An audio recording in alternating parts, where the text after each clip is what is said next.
Hey everyone, Dr. D here, and in this video we are going to be covering Chapter 11, which deals with meiosis. Let's go ahead and get started. So here, meiosis is the process where cell division leads to the gamete cells. The gamete cells are the sperm and the egg. Okay, what you remember from last chapter, chapter 10, remember what diploid cells are? Diploid cells are cells that have two sets of chromosomes, and you might want to edit your slides here. In fact, you might want to say two sets of chromosomes, not just two sets of chromosomes, two sets of homologous chromosomes, okay? Maybe make that edit in your slides as well. Two sets of homologous chromosomes. That's what a diploid cell is. So each and every one of your nucleated cells, like your skin cells, your heart cells, your brain cells, those are diploid cells. Those are also somatic cells. So what does diploid cell mean? It means you have two sets, two homologous sets of chromosomes. One set was from your dad, from the sperm. One set was from your mom, from the egg. And those two sets are homologous. Again, what does homologous mean? Homologous means one set is from your mom, one set is from your dad. You have to have two homologous sets to be a diploid cell. Now, what you need to realize is your gametes are not like your other cells. Your gametes are what's called haploid. There's only one set of chromosomes inside of those gametes. Okay, so look at this. Here's a sperm cell. Inside of your sperm cell, there would only be 23 chromosomes. And here's an egg cell. The egg cell would only have 23 chromosomes. So when fertilization happens, fertilization means when the sperm reaches the egg and penetrates the egg, now you have the fertilized egg. Another word for fertilized egg is a zygote. And look, the zygote is diploid because it has one set of chromosomes from the dad. That's called the paternal homologue. And it's got one set of chromosomes from the mom. That's called the maternal homologue. Okay? So that's good to understand. All right. So let me show you here the process of meiosis. So during meiosis, let me show you on the whiteboard real quick, actually. This will spell it out a little bit clearer. Let me explain this on the whiteboard. Okay. I need a dry erase marker. Here it is. All right. So let's check this out. I want to explain kind of how meiosis works. So what you need to understand about meiosis is that the gametes do not divide. Okay, so what do I mean by that? A sperm cell does not divide to give you two sperm cells. An egg cell does not divide to give you two egg cells. So sperm don't come from previous sperm. So where did they come from? Well, inside of your testes or testicles, there are special cells called germ cells. And same thing in the ovaries. Inside of the ovaries, there are special cells called germ cells. Okay, and I want to show you. I'm going to show you one of these cells. It's a germ cell. Germ. G-E-R-M. Germ cell. Okay, both males and females, they have these special germ cells inside of their reproductive organs, the testes or the ovaries. You got germ cells. And what you need to understand about germ cells is that these are somatic cells. These are diploid. Remember, diploid means two homologous sets of chromosomes. So how many chromosomes are inside of the germ cell? 46, right? Because you have two homologous sets of chromosomes. These are the special cells that are going to give rise to the sperm and the egg. All right, these germ cells. So how does that happen? Well, the first thing that happens is interphase. I think I drew this too big. I'm going to run out of space, so I'm going to draw it smaller. You have interphase, right? Interphase. And do you remember what happened during interphase? well, part of it's S phase where you copy the chromosomes. So you're going to make a copy of those 46 chromosomes, aren't you? All right, so if you copy those 46 chromosomes, how many chromosomes are you going to have? That's right, 92. Okay, and I'm just drawing stuff smaller so I have room. So you have 92 chromosomes. Your 46 chromosomes were copied, 92 chromosomes. And then here's what you need to understand. During meiosis, there's actually 2 rounds of cell division. The first cell division, this cell becomes 2 cells. So look, this cell becomes 2 cells. Oh gosh, I'm going to run out of room, aren't I? Okay, these cells become 2 cells, and that's called meiosis 1. I'm going to put M1 for meiosis 1. Okay, 1 cell becomes 2. That's called meiosis 1. Now, how many chromosomes are going to be in each of those cells? That's right, 46 in this cell and 46 in this cell. Does that make sense? You got 46. So you started with 46 chromosomes in the germ cell. You had interphase, so you copied all the chromosomes. You have 92. And then that divided with meiosis 1, the first round of cell division. Now you have 46 chromosomes in each of those cells. And guess what? Each of those cells is going to divide again. Oh, I have just enough room. Look at this. Each of those cells is going to divide again through a process known as, I'm going to put M2, meiosis 2. You see that? During meiosis 2, these cells here, look, these cells, this one and this one, divide again. And now you have 4 cells. Did you see that? And how many chromosomes would you have in those 4 cells, do you think? How many chromosomes? Well, 23. 23 chromosomes. Okay, do you see the overview? You started with a germ cell. These are special reproductive cells in your reproductive organs, your ovaries or your testicles. Then you have interphase, where you copy all the chromosomes. You have 92 chromosomes. Then you have meiosis 1, which is cell division. You end up with 2 cells with 46 chromosomes. And then each of those reproduces again, or I should say, splits again to give you 4 cells. Notice how these 4 cells all have 23 chromosomes inside, right? Those are the gametes. Those are the sperm or egg. Okay, did you see that? So the sperm or egg have 23 chromosomes inside. What did we do? We took special germ cells, copied all the chromosomes, divide once, divide again. So meiosis results in 4 cells, doesn't it? Meiosis results in 4 haploid gametes. Remember, gametes means the sperm and the egg. So that's just a quick overview of what's happening here. That's a quick overview. So you see, let's get back to our slides here. Look, the process of meiosis. Before meiosis, you've got G1. Okay, remember that you've got basically interphase, which is G1, growth 1, where the cell grows. Then S, where you copy all the chromosomes. That's when your 46 chromosomes becomes 92.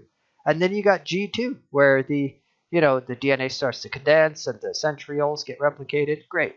And then after interphase, germ-line cells enter meiosis 1.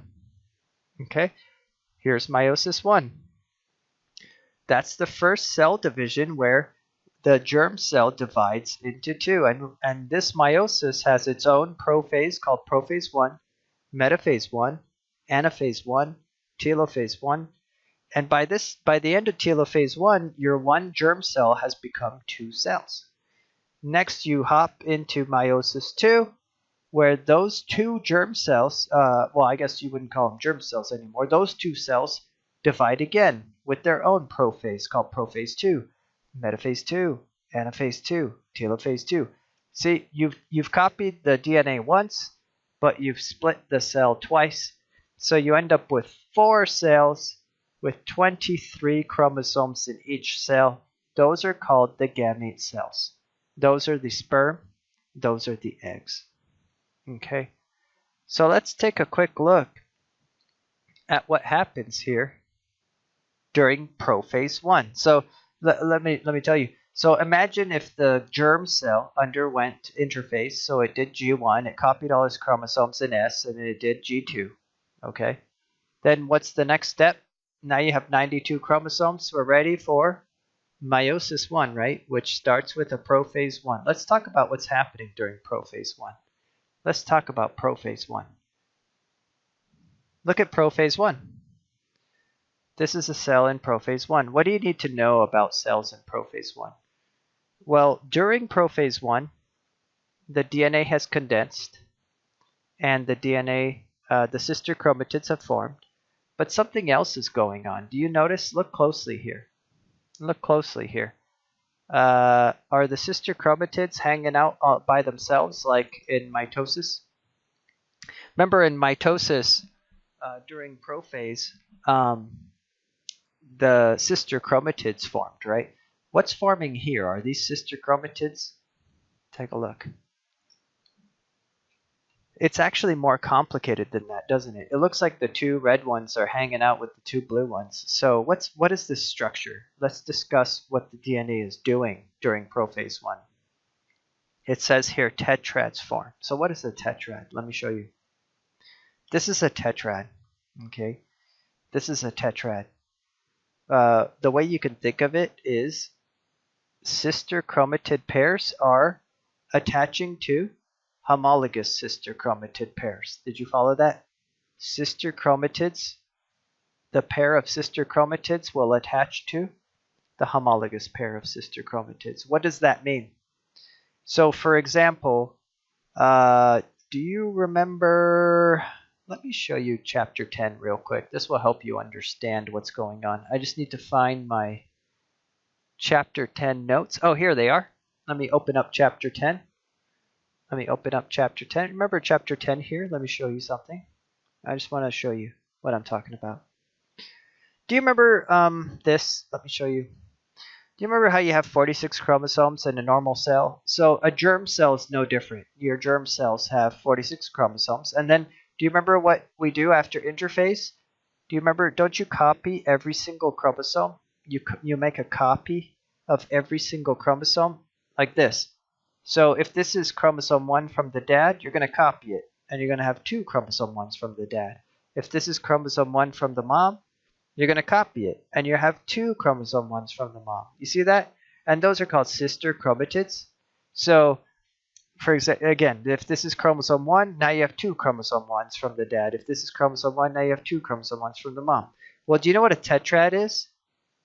Do you know what a tetrad is? A tetrad would be, imagine if all 4 of these chromosome 1s, both of dad's chromosome 1s and both of mom's chromosome 1s, imagine if all 4 of the chromosome 1s stuck together. That's a tetrad. Tet is short for 4. 4.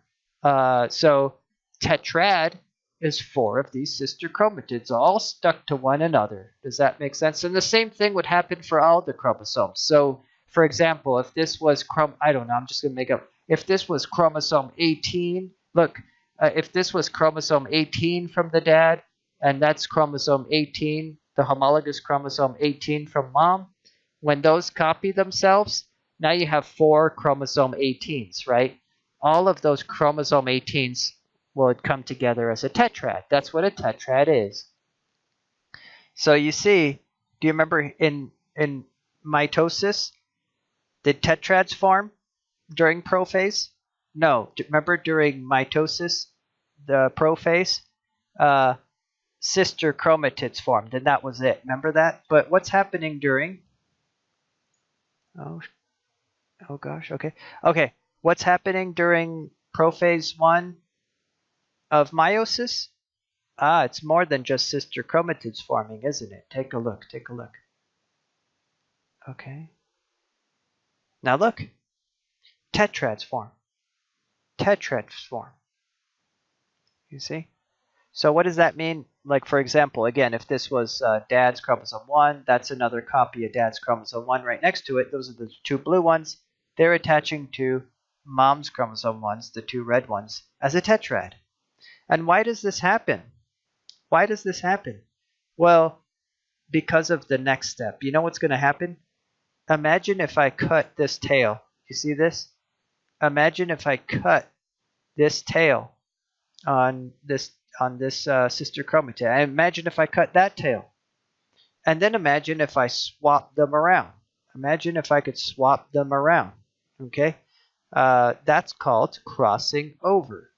Crossing over. So tetrads form, and then crossing over happens. Okay? I don't know. I think I could give you a quick drawing of that process. Let me show you what I'm talking about. Okay. In fact, let me take a quick break because I'm going to grab a blue and red marker, and I'm going to show you what crossing over is real quick. So a quick little break time. Break time.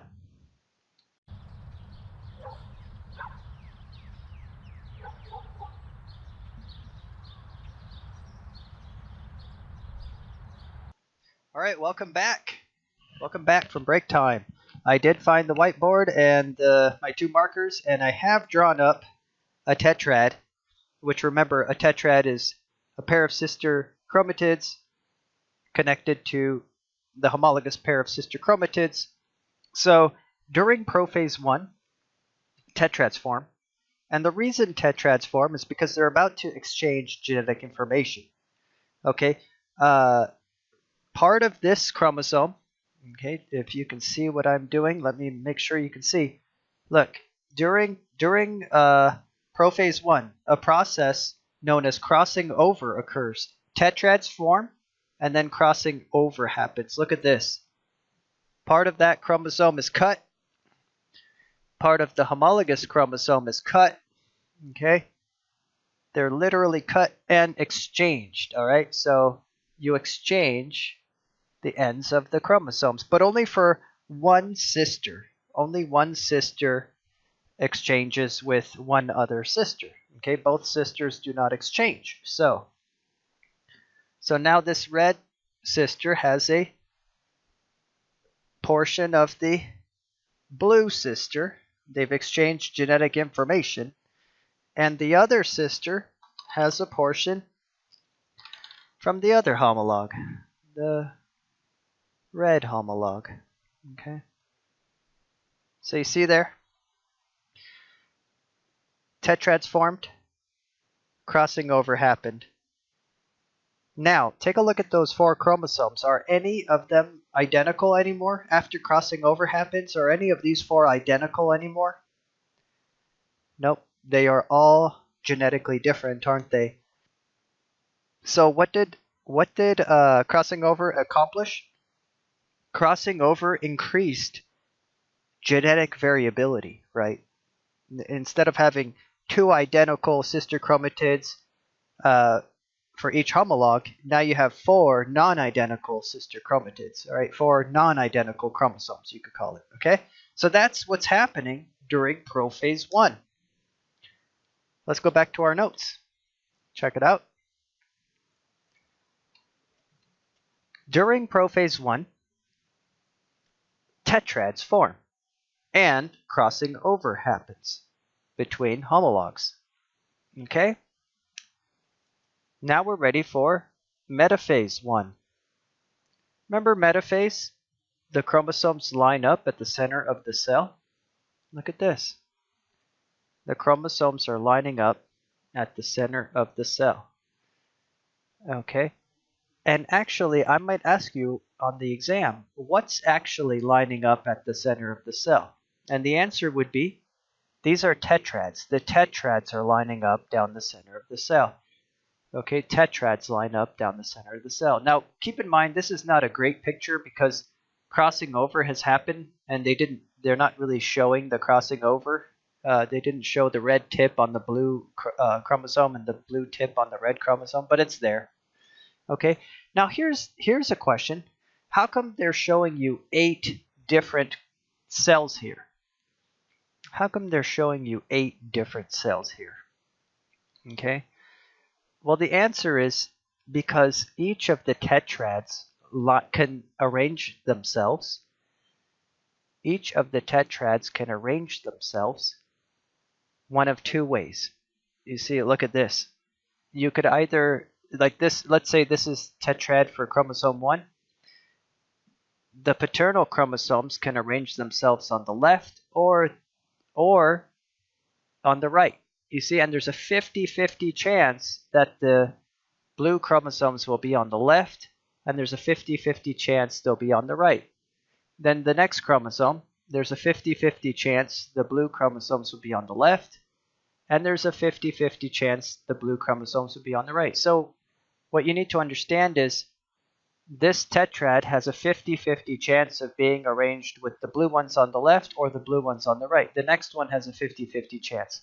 The next one has a 50-50 chance. They can assort, and they can assort randomly, and they can assort independently of one another. So this is called independent assortment. Independent assortment. What does that mean again? It means the tetrads can line up randomly and independently of one another. What does that mean? So just because this one lined up a particular way doesn't mean the next one has to line up in a particular way. Each one has a 50-50 chance of lining up a particular way. And let me show you the equation for that. Okay. Let me show you the equation for that.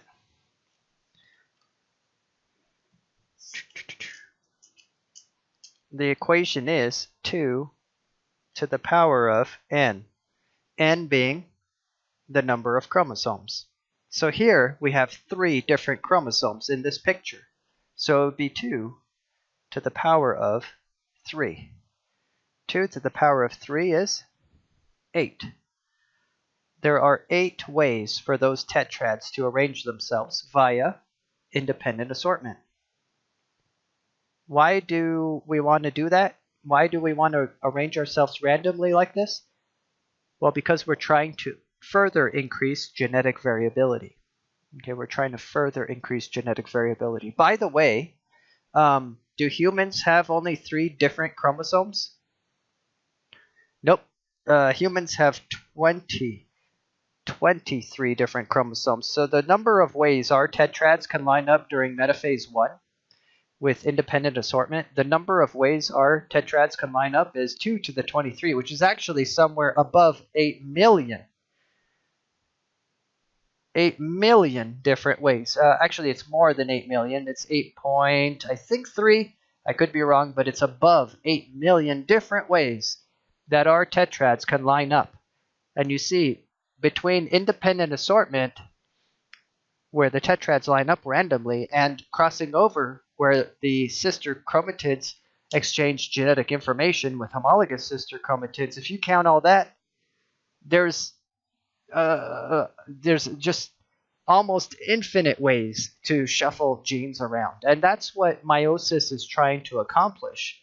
I need you guys to understand that during meiosis, the process of meiosis is not trying to do what mitosis did. Mitosis, it copied everything, the cell divided, and gave you 2 genetically identical cells, right? Meiosis is trying to do the opposite. Meiosis is trying to shuffle the genes around as much as possible and result in the most genetic variability possible so that each sperm cell is unique genetically, or each egg cell is unique genetically. And with 8 million different ways to arrange the tetrads and even more different ways to do crossing over, it can achieve that quite nicely. It can increase genetic variability. And the process of meiosis is all about increasing genetic variability. So what should you know? First of all, again, during metaphase 1, the tetrads line up, and they line up by independent assortment, which means they line up randomly. Each tetrad lines up in a random fashion. Okay, so what happens during anaphase? Take a look. Again, here's metaphase. The tetrads line up. Okay. What happens during anaphase? Check it out. The tetrads get separated. Now, but what's really separating? You need to know this for the exam, right? What's really separating? Look at this. So let's say this was the tetrad here I'm circling. This was the tetrad for chromosome 1, and this other one is the tetrad for chromosome 2. Okay? What's separating from what? This is very important. What's separating from what? Well, it looks like both blue sister chromatids are heading in this direction, and both red sister chromatids are heading in that direction. Then what does that mean? Doesn't that mean the homologs separated? You know what? Remember what homologs means? The paternal and maternal set. So what another way of thinking about that very simply is both of dad's chromosome 1 sister chromatids are heading in one direction. Both of mom's sister chromatids are heading in the other. Okay? And yes, I understand that these are no longer perfectly sister chromatids because crossing over left them a little bit different. So technically, if you want to get super technical, you could say that these are non-identical sister chromatids at this point, but I'm still going to call them sister chromatids for the purposes of this class, okay? So these sister chromatids are heading this way, homologous sister chromatids are heading the other way. And then for chromosome 2, see what I'm circling now is chromosome 2. It looks like both of dad's chromosome 2 are headed this way. Both of mom's chromosome 2 are heading that way. So again, what's separating from what? Homologs are separating. Another way of saying that, which you should know, another way of saying that is saying the paternal pair of sister chromatids has separated from the maternal pair of sister chromatids. Okay? So hopefully that makes sense. During Anaphase 1, the homologs separate. The paternal sister chromatids separate from the maternal sister chromatids, or you could think of it as a pair of sister chromatids is separating from the homologous pair of sister chromatids. All of those are correct statements. Okay. So what happens during telophase 1? During telophase 1, those chromosomes have fully separated, new daughter nuclei form, and now you have your two cells. Okay. Now, I have a question for you. This is actually the most tricky part of the chapter, in my opinion. And it's going to require you to think a little bit, okay? Let me point this out. It's actually quite important. Okay, check this out. This is actually not intuitive, so I'm going to explain it to you. Remember what we started with. We started with a germ cell, right? Germ cell with 46 chromosomes. That germ cell was found in the testes or the ovaries, okay? And then, remember we did interphase and we resulted in a cell, in a cell with 92 chromosomes, right? And then what did we just go through? Meiosis 1, where this cell splits into 2. Meiosis 1. And so how many chromosomes in each of those cells? 46. 46. 46. Okay, now here's where it gets a little tricky. So we just did meiosis 1. We have two cells with 46 chromosomes. Okay? We just did meiosis 1. We have two cells with 46 chromosomes. And you might think, 46 chromosomes. That means we have two sets of chromosomes, so it's diploid. But guess what? You'd be wrong.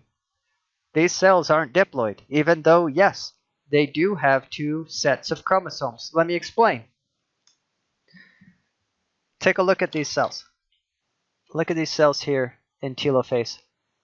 Yes, you have two cells. Yes, they have two sets of chromosomes. Okay? But are they diploid cells or haploid cells? Take a look. You have two sets of chromosomes. Two sets of chromosomes. You might think, well, that means diploid. But remember what we said earlier? Let me go back to this, and that's why I had you edit your slide. Look, what is a diploid cell? Somatic cells of adults have two sets of homologous chromosomes. Not just two sets of chromosomes. You need two sets of homologous chromosomes. So what does that mean? Remember what homologous means? I told you to remember. Homologous means you have a set from mom and a set from dad, right? So take a look here in this cell. Do you have a chromosome 1 from the mom? Yes. Do you have a chromosome 1 from the dad? No. Look at this. Look here what I'm circling. All I see are 2 chromosome 1s from the mom. And here I have 2 chromosome 2s from the dad. Where's chromosome 1 from the dad and where's chromosome 2 from the mom? I don't have that. Those are in here, right? So because the homologs separated during anaphase, even though the daughter cells that form have 2 sets, technically have 2 sets, they're pretty much identical sets, almost identical sets. That does not qualify you as diploid. Okay, because you don't have, just to spell it out, because you don't have, for example, a mom and a dad, a red and a blue chromosome 1 right here, and a red and a blue chromosome 2 right here, that means you're not diploid, you're haploid. And it doesn't matter that you have multiple copies of that chromosome, or you have 2 sets or 3 sets. You could have 20 sets. If they're not homologous sets of chromosomes, you're not diploid. You need a mom and a dad chromosome 1. You need a mom and a dad chromosome 2. If you don't have that, it doesn't matter if you have 40 sets of chromosomes, you're still not diploid. Okay? So, because of that, look here. At the end of meiosis 1, this is called reduction division. The first meiotic division, so meiosis 1, is termed the reduction division. I might ask about that. What is getting reduced? The ploidy of the cell. What does that mean? You're going from diploid germ cell to haploid cells. That's what I need you to know. At the end of meiosis 1, the 2 daughter cells are considered haploid, even though they have 46 chromosomes, just like the germ cell did. Okay, so you did not decrease the number of chromosomes, but you did decrease the ploidy of the cells from diploid to haploid. Okay, excellent. Let's move on. Okay, now we're ready for meiosis 2, which is called equational division. I'll show you why in a minute. So during prophase 2, take a look. Prophase 2. By the way, let me delete these real quick because they can be kind of confusing. Whoa. These can be kind of confusing, so I'm going to delete this other cell so you're not confused. Okay. All right, let's get back to this. Here's meiosis 2. It's called equational division. But remember, I'm just showing you what's happening in one cell. I'm not showing you what's happening in the other cell, but just keep in mind that there's another cell, because look, at the end of meiosis 1, you ended up with 2 cells. I'm just showing you the story of one of them, okay? Just keep that in mind. The other cell is also dividing. Okay, so during prophase 2, what's happening? Take a look at this. During prophase 2, the DNA condenses again. And what does the DNA form? What are these X shapes? Okay, I need you to know that during prophase 2, the DNA forms sister chromatid pairs. Are these tetrads? No, these are sister chromatid pairs. Then metaphase 2, what's lining up down the center of the cell along that imaginary plate? The sister chromatid pairs. What's separating from what during anaphase? Looks like the cohesin proteins broke apart and the sisters are separating. What's separating from what? Sister chromatids are separating from one another. Sister chromatids separate from one another. Telophase 2? Daughter nuclei form. Daughter nuclei form. And what's the result? The final result? 4 cells. Meiosis results in 4 cells. And those are haploid cells. Those cells are called the gametes. Okay, gametes. These are the gametes, the sperm and the egg. All right, these develop into the sperm and the egg. So the sperm and the egg are haploid. They only have 23 chromosomes. They are haploid. And one other thing that's very important for you to understand, all four of those sperm cells, all 4 of those gametes, all 4 of them are genetically different. They are genetically unique. All right. So again, at the end of meiosis, you end up with 4 genetically different cells. Okay. None of those 4 are the same genetically. And remember, there was millions and millions and millions of ways that your genes could be shuffled up in those gametes. So the odds of you making the same sperm cell twice, the same egg cell twice, with the exact same genetics twice is infinitesimally small. All right, so that is the final result of meiosis. Now, let's talk about a few errors in meiosis, like what could go wrong in meiosis. Let's talk about this. What could go wrong? Well, you could end up with gametes with missing or extra chromosomes. This is called aneuploid. And the reason you get aneuploid is because of nondisjunction, failure of chromosomes to move to opposite poles during meiotic division. So let me show you something, for example. Let's look at Anaphase 2. Look at Anaphase 2.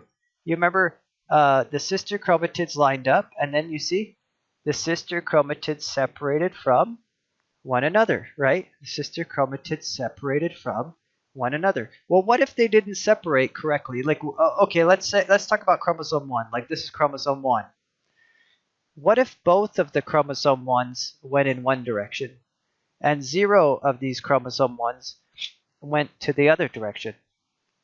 Let me show you. That's called nondisjunction, by the way. That's called nondisjunction. When the chromosomes do not separate correctly, that's called nondisjunction, and that results in aneuploid. So again, if I have a cell and it's splitting into 2, okay, 2 cells, okay, how many chromosomes should be in each of these? Let's say these are the sperm cells. How many chromosomes should be in each sperm? 23, right? 23, because each of these sperm cells should have 1 chromosome 1, 1 chromosome 2, 1 chromosome 3, 1 chromosome 4, right? But look at this again on the PowerPoint slide. Again, what did I ask you to note? Like, what if all of the chromosomes separate correctly, but what if chromosome 1 doesn't separate correctly? Like, let's say both of them head to this cell, and none of the chromosome 1s head to the other cell. So in that case, instead of having 23 chromosomes in each sperm cell, what would you have? Well, one of them would get an extra one, right? It would be 24. 24. And what would the other one be? The other one would be 22, right? So you see that? That's called aneuploidy. This is called aneuploidy. Aneuploidy is having extra or missing chromosomes inside of your gametes. And what's the cause of aneuploidy? Nondisjunction. That means that the chromosomes do not properly separate. Okay. Good. These last couple slides are just a review of meiosis and mitosis. You can review them on your own, but I will ask you this. Now, I want you to think about this. Do you think that mitosis, remember mitosis from chapter 10? Do you think mitosis is more similar to meiosis 1, or do you think it's more similar to meiosis 2? What do you think? Is mitosis more similar to meiosis 1, or is it more similar to what we discussed in meiosis 2? Think about that. You might want to think about that for the exam, for example. You know, I'm going to leave that for you to ponder over. Okay, think about that. Okay. And then think about it logically in terms of what is the DNA forming, what lines up at the center of the cell, what separates from what, and what do you result in. Okay. Anyway, that's it for chapter 11. Quite a short chapter. I hope it made sense to you. By the way, if you're confused at all, please, please, please watch this. Remember this video?